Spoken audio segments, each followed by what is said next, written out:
Good morning, everyone. How are you? It is a Friday, so you know what that means. It's a happy day because the weekend is on its way.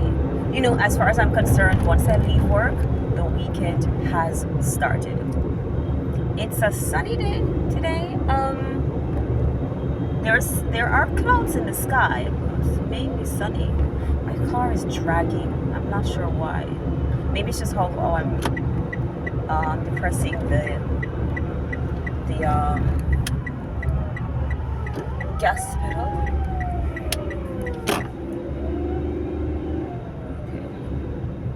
Yeah, but my car feels draggy.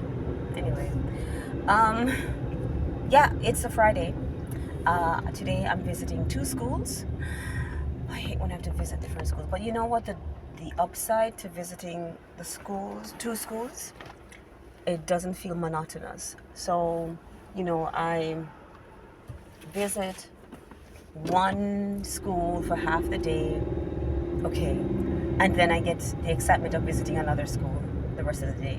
So it doesn't feel like I've spent one long day at a school. It feels like I've spent, you know, half a day at one, half a day at the other. So it doesn't feel that annoying, I guess. It's the best way to put it.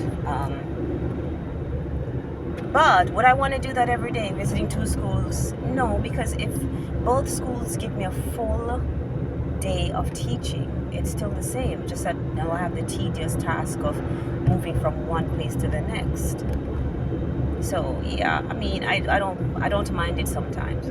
And if you're at a school that you're not particularly fond of, it's a nice, it's nice to kind of like cut it halfway through, go to another school that hopefully you like. These two schools happen to be schools that I'm okay with. I'm okay with all my schools, as a matter of fact. They are all okay. The funny thing is, the school that I feel most comfortable with the kids happens to be the school that I think the kids are considered problem kids. There's a higher amount of kids that are problematic. I mean, I don't have to deal with that.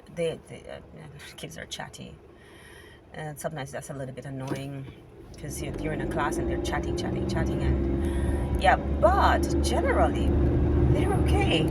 Even the kids that are annoying in class, we're like, stop it, be quiet, and they just give you this blank stare and half turn their back on you, and you're like, excuse me, turn around. And outside of the classroom, they're fairly nice. I mean, I'm like, you're the kid that was giving trouble in the class, but you're calling to me, you're smiling. I'm like, what is going on? But yeah, I find the problematic kids to be okay. Now, obviously, some of these kids are problematic for various reasons, and sometimes, as an adult, as an ALT, I'm not a trained teacher. I'm not trained in child psychology, so to be honest, I'm not patient all the time with their antics. I'm someone who enjoys being around animals and people in general, and kids are just a very complicated set of people. Kids are very honest, they're very vulnerable. I feel protective of children, that much I can say, but I feel like I'm just not good with kids, to be honest. I feel like, oh, I'm not.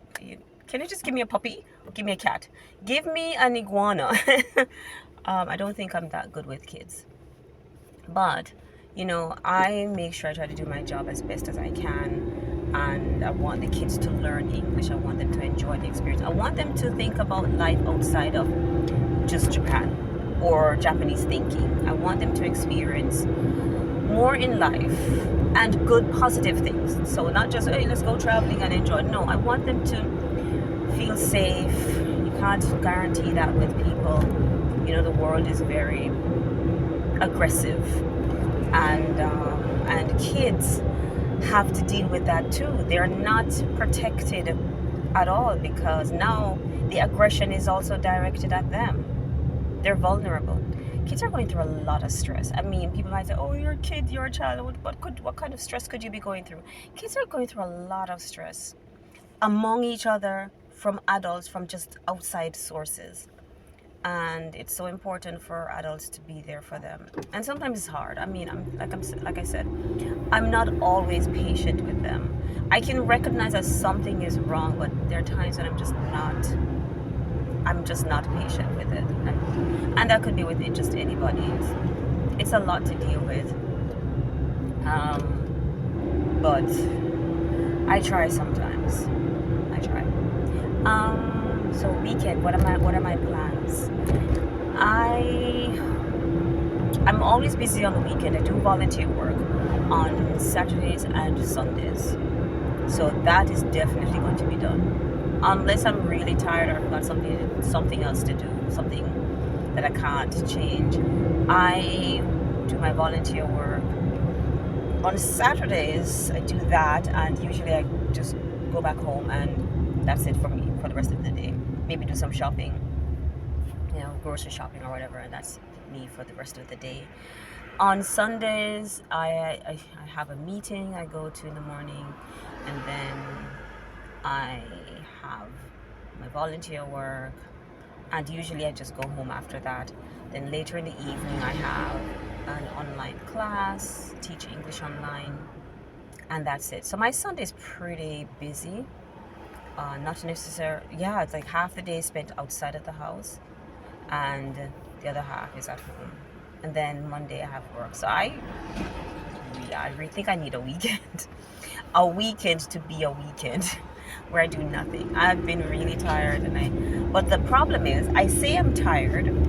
I don't know if you guys do this. Please let me know.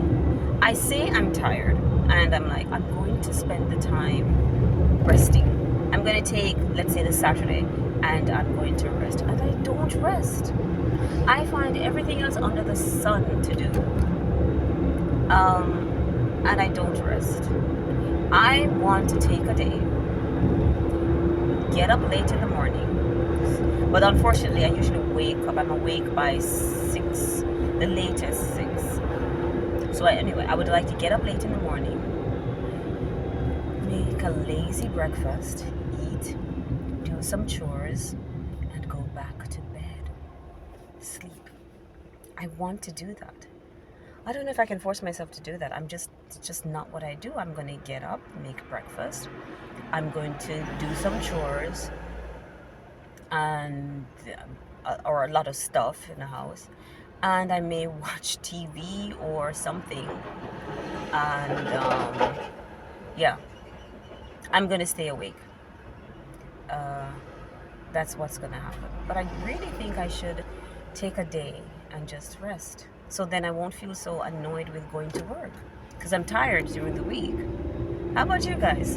Do you ever take a day, whether it's a weekend day, to just like, you know what, I'm going to rest. I'm going to take the weekend to do what I need to do, rest.